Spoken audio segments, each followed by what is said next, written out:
से बोलिए बृहस्पति देव की जय, लक्ष्मी नारायण की जय, भैरवनाथ भगवान की जय, उमापति शंकर भगवान की जय। नमस्कार प्यारे भक्तगणों, आज है गुरुवार और आज आप सभी सुनेंगे गुरुवार विष्णु भगवान की कथा और इसके साथ ही आज है कालाष्टमी, इसलिए साथ में सुनेंगे कालाष्टमी की व्रत कथा और उसके साथ सुनेंगे भैरवनाथ की कहानी। प्यारे भक्तगणों, अगर आप लक्ष्मी नारायण के भक्त हैं, उमापति शंकर भगवान के भक्त हैं, तो कथा को पूरा अवश्य सुने। कथा अच्छी लगे तो आगे दूसरों को भी शेयर करें। भगवान आपकी हमारी सभी की मनोकामना को पूर्ण करे, सभी के कष्टों को दूर करे। तो आइए भक्तगण, श्रद्धा भक्ति सहित प्रसन्नचित मन से श्रवण करें विष्णु भगवान की कथा। जय हो गणेश महाराज की, जय हो लक्ष्मी नारायण की। कथा इस प्रकार है। एक बार विष्णु जी से नाराज होकर पत्नी लक्ष्मी धरती पर आ गई थी। कुछ समय बाद विष्णु जी भी धरती पर पहुंच गए, क्योंकि लक्ष्मी जी गोदावरी नदी के किनारे आश्रम में रहती थी। इसलिए विष्णु जी भी शेषाद्री नदी के पास एक पहाड़ी पर रहने लगे। इस झगड़े से भगवान शिव और ब्रह्मा जी गाय और बछड़े का रूप धारण करके धरती पर आए और चोल राजा के यहाँ रहने लगे। इन दोनों का ग्वाला रोज उसी पहाड़ी पर ले जाता था जहाँ विष्णु जी रहा करते थे। ब्रह्मा जी गाय के रूप में अक्सर सारा दूध विष्णु जी को पिला देते थे, लेकिन ग्वाला दूध के खत्म हो जाने के वजह से परेशान था। ऐसे में एक दिन उसने गाय का पीछा किया और पहाड़ी के भीतर कौन है ये जानने के लिए उसने पहाड़ी पर कुल्हाड़ी मार दी, जो कि सीधे विष्णु जी को लगी और उनके खून निकलने लगे। अपने शरीर से निकलते खून को रोकने के लिए भगवान विष्णु वराह स्वामी की समाधि पर पहुंचे। इस वक्त वराह स्वामी ने ये कहकर मदद करने की बात कही कि विष्णु से पहले वराह स्वामी की उपासना की जाएगी। वराह स्वामी सुअर के रूप में विष्णु के तीसरे अवतार है। प्रेम से बोलिए विष्णु भगवान की जय। एक बार लक्ष्मी जी ने मनोहर रूप यानी बहुत ही अद्भुत रूप धारण करके गाय के एक झुंड में प्रवेश कर लिया और उनके इस सुंदर रूप को देखकर गाय ने पूछा कि देवी, आप कौन हैं और कहाँ से आई हैं? गायों ने भी ये कहा कि आप पृथ्वी की अनुपम सुंदरी लग रही हो। तब गायों ने एकदम से कहा कि सच सच बताओ, आखिर तुम कौन हो और तुम्हें कहाँ जाना है? तब लक्ष्मी जी ने विनम्रता से गाय से कहा कि तुम्हारा कल्याण हो। असल में मैं इस जगत में अर्थात संसार में लक्ष्मी के नाम से प्रसिद्ध हूँ और सारा जगत मेरी कामना करता है, मुझे ही पाना चाहता है। मैंने दैत्यों को छोड़ दिया था और इसलिए वे सदा के लिए नष्ट हो गए। इतना ही नहीं, मेरे आश्रय में रहने के कारण इंद्र, सूर्य, चंद्रमा, विष्णु, वरुण तथा अग्नि आदि सभी देवता सदा के लिए आनंद भोग रहे हैं। इसके बाद माँ लक्ष्मी ने कहा कि जिनके शरीर में मैं प्रवेश नहीं करती वे सदैव नष्ट हो जाते हैं और अब मैं तुम्हारे शरीर में निवास करना चाहती हूँ। भी लक्ष्मी की इन बातों को सुनने के बाद गाय ने कहा कि तुम बड़ी चंचल हो, इसलिए कभी कहीं भी नहीं ठहरती। इसके अलावा तुम्हारा बहुतों के साथ भी एक सा ही संबंध है, इसलिए हमें तुम्हारी इच्छा नहीं है। तुम्हारी जहाँ भी इच्छा हो तुम चली जाओ। तुमने हमसे बात की, इतने में ही हम अपने आप को तुम्हारी कृतार्थ यानी तुम्हारी आभारी मानते हैं। गायों के ऐसे कहने पर लक्ष्मी ने कहा कि ये तुम क्या कह रहे हो? मैं दुर्लभ और सती हूँ, अर्थात मुझे पाना आसान नहीं, पर फिर भी तुम मुझे स्वीकार नहीं कर रही। आखिर इसका क्या कारण है? यहाँ तक कि देवता, दानव, मनुष्य आदि सब कठोर तपस्या करके मेरी सेवा का सौभाग्य प्राप्त करते हैं, अतः तुम भी मुझे स्वीकार करो। वैसे भी इस संसार में ऐसा कोई नहीं जो मेरा अपमान करता हो। ये सब सुनकर गायों ने कहा कि हम तुम्हारा अपमान या अनादर नहीं कर रहे, केवल तुम्हारा त्याग कर रहे हैं, और वह भी सिर्फ इसलिए क्योंकि तुम्हारा मन बहुत चंचल है। तुम कहीं भी जमकर नहीं रहती, अर्थात एक स्थान पर नहीं रुक सकती, इसलिए अब बातचीत करने से कोई लाभ नहीं, तो तुम जहाँ चाहो जा सकती हो। इस तरह से गाय ने माँ लक्ष्मी का त्याग कर दिया, क्योंकि गायों को मालूम था कि लक्ष्मी कभी किसी एक के पास नहीं रहती, बल्कि पूरे संसार में घूमती है। पर फिर भी माँ लक्ष्मी ने हार नहीं मानी और इतना सब होने के बाद भी वार्तालाप जारी रखी। अब आखिर में माँ लक्ष्मी ने कहा, गायों, तुम दूसरों को आदर देने वाली हो, और यदि तुमने ही मुझे त्याग दिया तो सारे जगत में मेरा अनादर होने लगेगा। इसलिए तुम भी मुझ पर अपनी कृपा करो। मैं तुमसे केवल सम्मान चाहती हूँ। तुम लोग सदा सबका कल्याण करने वाली पवित्र और सौभाग्यवती हो, तो मुझे भी बस आज्ञा दो कि मैं तुम्हारे शरीर के किस भाग में निवास करूं। इसके बाद गाय ने भी अपना मन बदल लिया और गाय ने कहा, हे यशस्विनी, हमें तुम्हारा सम्मान अवश्य ही करना चाहिए, इसलिए तुम हमारे गोबर और मूत्र में निवास करो, क्योंकि हमारी ये दोनों वस्तुएं ही परम पवित्र है। तब माँ लक्ष्मी ने कहा, धन्यवाद, और धन्यवाद मेरे, जो तुम लोगों ने मुझ पर अनुग्रह किया, यानी मेरे प्रति इतनी कृपा दिखाई। मैं अवश्य ही ऐसा ही करूंगी। मैं सदैव तुम्हारे गोबर और मूत्र में ही निवास करूंगी। सुखदायिनी गायों अर्थात सुख देने वाली गायों, तुमने मेरा मान रख लिया, अतः तुम्हारा भी कल्याण हो। बस यही वजह है कि गाय की इन दो वस्तुओं को लक्ष्मी का ही रूप समझा जाता है। प्रेम से बोलिए, गाय माता की जय, लक्ष्मी माता की जय। अरे भक्तगणों, अब श्रवण करें काला अष्टमी की प्रेत कथा। भगवान भैरव शिव जी के ही प्रतिरूप है। भैरव जी की पूजा अर्चना अत्यंत फलदायी है। भैरव अष्टमी तंत्र साधना के लिए श्रेष्ठ मानी जाती है। ऐसी मान्यता है कि भैरव साधना भक्तों के सभी संकटों को दूर करने वाली है। यह अत्यंत कठिन साधनाओं में से एक होती है, जिसमें पूजा विधि का विशेष ख्याल रखना होता है। पौराणिक मान्यताओं के अनुसार मार्गशीर्ष कृष्ण पक्ष भैरव अष्टमी के दिन भगवान भैरव रूप में प्रकट हुए थे। इस तिथि को व्रत का पूजा का विशेष विधान है। नाथ संप्रदाय में भैरव पूजा का विशेष महत्व है। भैरव की पत्नी को भैरवी कहते हैं। भैरव पूजा में सिंदूर लोभान का विशेष महत्व है। भैरव अष्टमी व्रत को काला अष्टमी व्रत के नाम से भी जाना जाता है। इस दिन पूजा अर्चना उपासना द्वारा सभी शत्रुओं और पापी शक्तियों का नाश होता है और सभी प्रकार के पाप, ताप एवं कष्ट पीड़ा भगवान भैरव हरण कर लेते हैं। भैरव अष्टमी के दिन व्रत एवं विधि पूर्वक पूजा करना अत्यंत शुभ फलदायी माना जाता है।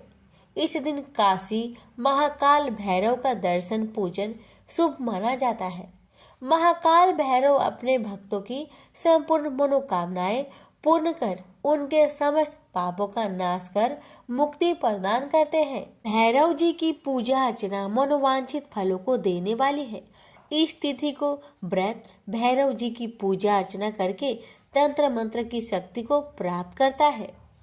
भैरव अष्टमी व्रत की पूजन विधि। भगवान भैरव के इस रूप की पूजा अर्चना षोडशोपचार पूजन सहित करनी चाहिए। प्रातःकाल स्नान आदि से निवृत्त होकर नवीन अथवा स्वच्छ वस्त्र धारण करे।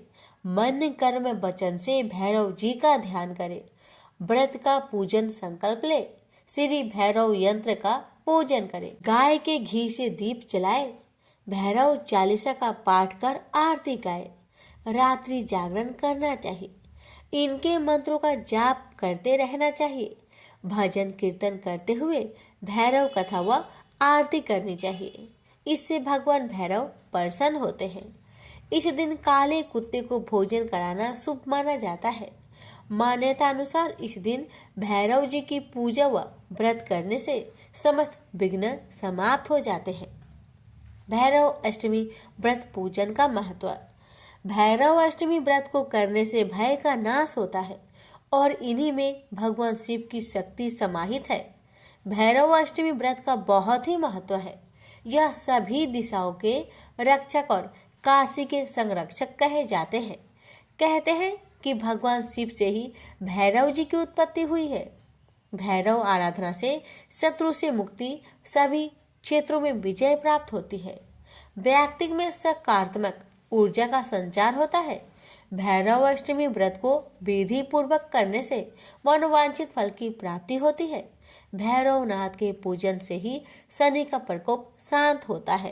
ये भक्तगणों श्रवण करें भगवान भैरव की जन्म कथा। आपसे निवेदन है कथा को पूरा सुने। अगर अच्छी लगे तो दूसरों को भी शेयर करें। प्रेम से बोलिए भैरव बाबा की जय।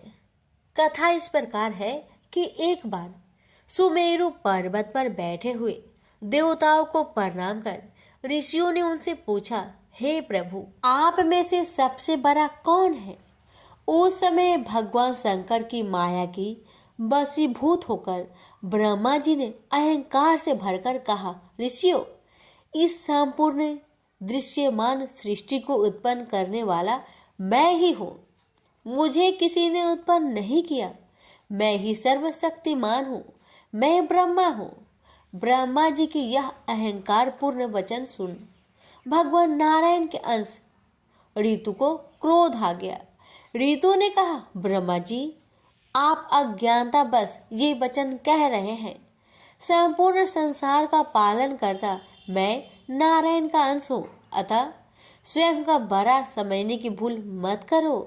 दोनों वेदों के पास गए और पूछा, आप हमारे संदेह का निवारण करो। हम में से कौन बड़ा है? यह सुन विचार कर ऋग वेद ने कहा, इससे सबका जन्म हुआ है। वे एकमात्र रुद्र ही सर्वशक्तिमान है। युज वेद ने कहा, जिसका ध्यान ऋषि मुनि निष्दिन करते हैं वे एकमात्र शिव ही है। सामवेद ने कहा, जिसके प्रकाश से संपूर्ण विश्व प्रकाशित है। योगी जन जिसका ध्यान लगाते हैं, सारा संसार जिसके भीतर है वे शिव ही है। अर्थवेद ने कहा, जो अपने भक्तों पर अतिशीघ्र प्रसन्न हो जाते हैं, उनके सभी कष्टों को हर लेते हैं, वे भगवान शंकर ही है। माया के वशीभूत ब्रह्मा जी को यह तर्क उचित न लगा। वे अत्यधिक विचलित हो गए। तभी एक घटना घटी। ब्रह्मा जी मस्तक से एक दिव्य ज्योति उत्पन्न हुई।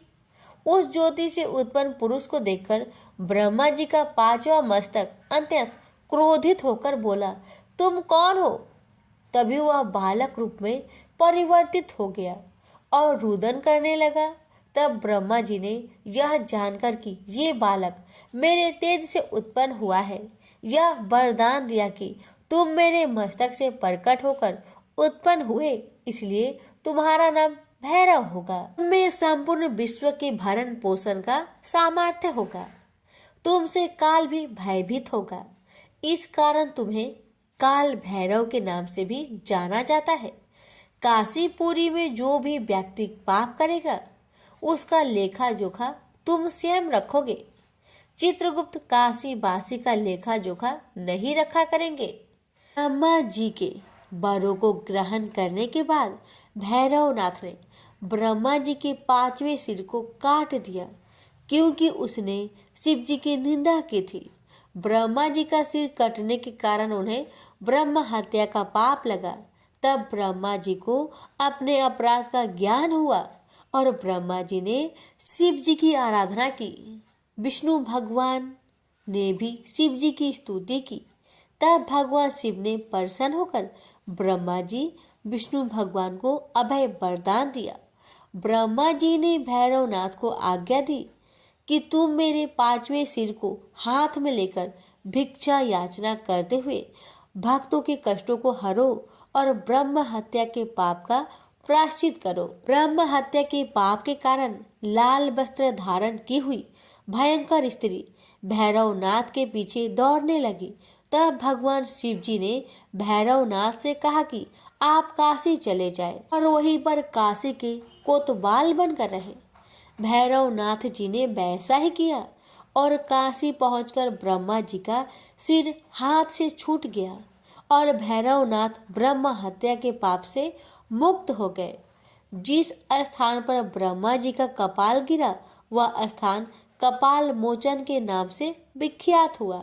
ऐसी मान्यता है कि मार्गशीर्ष की अष्टमी तिथि को भैरव जी के ब्रह्मा जी के अहंकार का नाश किया था, इसलिए इस दिन को भैरव अष्टमी के नाम से जाना जाता है। जो भी भक्त जन इस दिन भैरवनाथ की उपासना करते हैं उसकी सभी मनोकामनाएं पूर्ण हो जाती है। तो प्रेम से बोलिए भैरवनाथ की जय हो। अब श्रवण करें भैरवनाथ और वैष्णो माता की कहानी। कहा जाता है लगभग 700 वर्ष पहले माता के परम भक्त श्रीधर जी हुए, जो कटारा से लगभग 2 किलोमीटर की दूरी पर बसे हंसाली नामक गांव में रहते थे। वे नित्य नियम से कन्या पूजन किया करते थे। संतान न होने के कारण वह बहुत दुखी रहते थे, अतः संतान प्राप्ति की कामना से भगवती दुर्गा का पूजन भी करते थे। लंबे समय तक देवी का पूजन और कन्याओं को भोजन कराते रहने पर भी जब उनके कोई संतान न हुई तो एक दिन उन्होंने यह प्रतिज्ञा कर ली कि जब तक माँ भगवती स्वयं आकर उन्हें भोजन न कराएगी वह भूखे ही रहेंगे। अपने भक्त की ऐसी कठोर प्रतिज्ञा देखकर माता का हृदय पिघल गया और भक्त जी कोई दर्शन देने का विचार करके माँ एक दिन कन्या का रूप धरकर अन्य कन्याओं के साथ बैठ गई। अन्य सभी कन्याएं हर रोज की भांति चली गई, लेकिन वह कन्या रूपी भगवती वही बैठी रही। उसे बैठा देखकर श्रीधर बोली, कन्या तुम क्यों बैठी हो? तब कन्या ने कहा, पहले तुम भोजन कर लो, फिर मैं तुम्हें अपना परिचय दूंगी। श्रीधर ने कहा, मैंने यह प्रतिज्ञा की है कि जब तक स्वयं माता आकर मुझे भोजन न कराएगी तो मैं भोजन नहीं करूंगा। अब की बार दिव्य स्वरूप कन्या का उत्तर था कि वही भगवती दुर्गा है। उनकी तपस्या से खुश होकर ही कन्या रूप धर कर आई है। आप प्रसन्न हो जाओ, मैं तुमको अपने हाथों से भोजन कराऊंगी। भोजन कराने के बाद कन्या ने कहा, हे भक्त, यहाँ समीप ही त्रिकुट पर्वत की गुफा में मेरा निवास है। श्री दुर्गा जी के अनन्य स्वरूप वैष्णव रूप में मैं तपस्या करती हूँ। कई शताब्दियों से गुफा का भाग ठीक न होने के कारण भक्त मेरा दर्शन नहीं कर पाते, अतः अब की बार तुम भी इस सेवा को करो और अन्य भक्तों को मेरे निवास से परिचय कराओ। तुम्हारा वंश सदा ही मेरी आराधना करता रहेगा। इस कथा का एक रूप इस प्रकार भी है कि भक्त श्रीधर की सच्ची उपासना और अडिग विश्वास को देखकर माँ वैष्णो को स्वयं एक कन्या का रूप धर उसके पास आना पड़ा। भक्त जी कन्या का पूजन की तैयारी कर रहे थे। छोटी 2 कन्याएं उपस्थित थी। उन्हीं में माँ वैष्णो भी कन्या बनकर आ गई। नियम के अनुसार पांव धोकर भोजन परोसते समय श्रीधर जी की दृष्टि उस महादिव्य रूपी कन्या पर पड़ी। भक्त जी विस्मय में डूब गए, क्योंकि यह कन्या उन्होंने पहले कभी नहीं देखी थी। अन्य सभी कन्याओं तो दक्षिणा पाने के बाद वहां से चली गई, परंतु वह महाकन्या रूपी वही बैठी रही। श्रीधर जी इससे पहले कुछ पूछते वह कन्या रूपी महाशक्ति स्वयं ही बोली, मैं तुम्हारे पास एक काम से आई हूँ। छोटी सी कन्या के मुख से ऐसी विचित्र बात सुनकर भक्त जी बहुत हैरान हुए। कन्या ने कहा कि अपने गांव में और आसपास यह संदेश दे आओ कि कल दोपहर को आपके यहाँ एक महान भंडारे का आयोजन है। इतना कहकर वह कन्या लोप हो गई।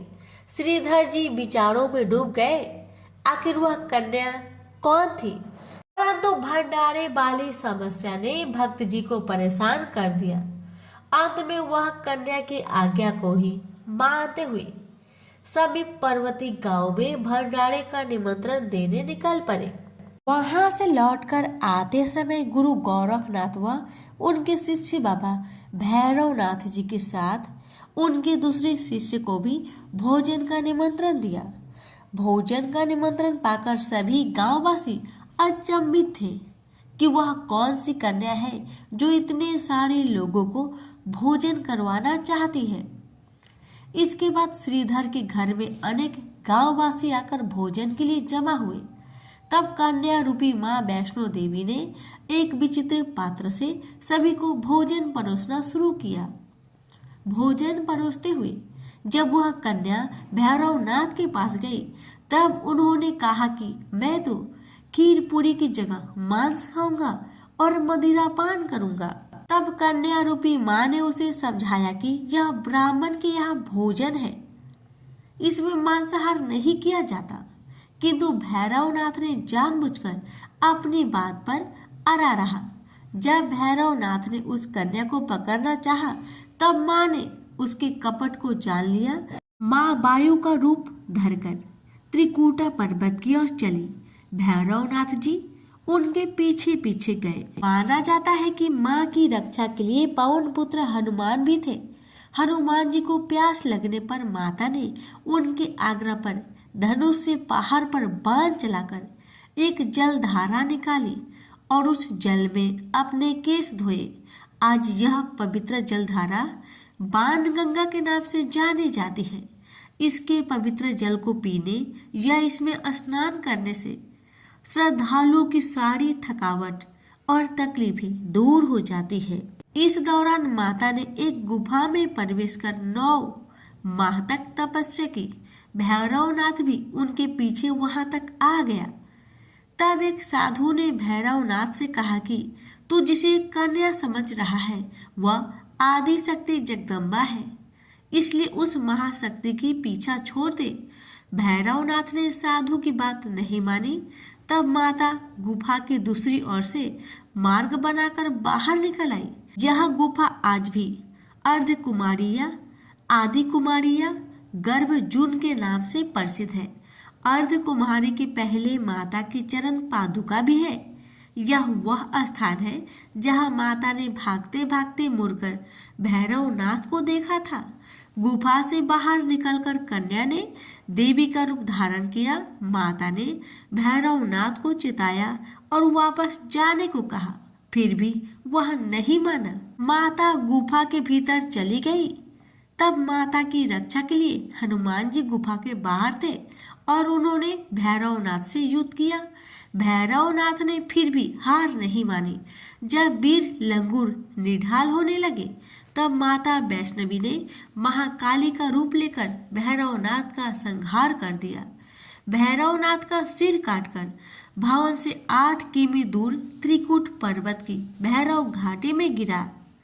उस स्थान को भैरवनाथ के मंदिर के नाम से जाना जाता है। जिस स्थान पर मां वैष्णो देवी ने हठी भैरवनाथ का वध किया वह स्थान पवित्र गुफा अथवा भवन के नाम से प्रसिद्ध है। इसी स्थान पर मां महाकाली दाएं में, मां सरस्वती मध्य में, मां महालक्ष्मी बाएं में पिंडी के रूप में गुफा में विराजमान है। इन तीनों के सम्मिलित रूप को ही मां वैष्णो देवी का रूप कहा जाता है। कहा जाता है कि अपने वध के बाद भैरवनाथ को अपनी भूल का पश्चाताप हुआ और उसने मां से क्षमादान की भीख मांगी। माता वैष्णो देवी जानती थी कि उन पर हमला करने के पीछे भैरव की प्रमुख मंशा मोक्ष प्राप्त करने की थी। उन्होंने न केवल भैरव को पुनः जन्म के चक्र से मुक्ति प्रदान की बल्कि उसे वरदान देते हुए कहा कि मेरे दर्शन तब तक पूरे नहीं माने जाएंगे जब तक कोई भक्त मेरे बाद तुम्हारे दर्शन नहीं करेगा। उसी मान्यता के अनुसार आज भी भक्त माता वैष्णो देवी के दर्शन करने के बाद करीब 3.25 किलोमीटर की खड़ी चढ़ाई करके भैरवनाथ के दर्शन करते हैं। इस बीच वैष्णो देवी के 3 पिंड सहित एक चट्टान का आकार ग्रहण किया गया है और सदा के लिए ध्यान मग्न हो गई है। इस बीच पंडित श्रीधर अधीर हो गए। वे त्रिकूटा पर्वत की ओर उसी रास्ते आगे बढ़े। जो उन्होंने सपने में देखा। अतः वे गुफा के द्वार पर पहुंचे। उन्होंने कई विधियों से पिंडों की पूजा की, अपनी दिनचर्या बना ली। देवी उनकी पूजा से प्रसन्न हुई और उनके सामने प्रकट हुई और उन्हें आशीर्वाद दिया। तब से श्रीधर और उनके वंशज देवी माँ वैष्णो देवी की पूजा करते आ रहे हैं। आज भी 12 मास वैष्णो देवी के दरबार में भक्तों का तांता लगा रहता है। सच्चे मन से याद करने पर माता सबका बेड़ा पार लगाती है। तो प्रेम से बोलिए वैष्णो माता की जय, भैरवनाथ की जय।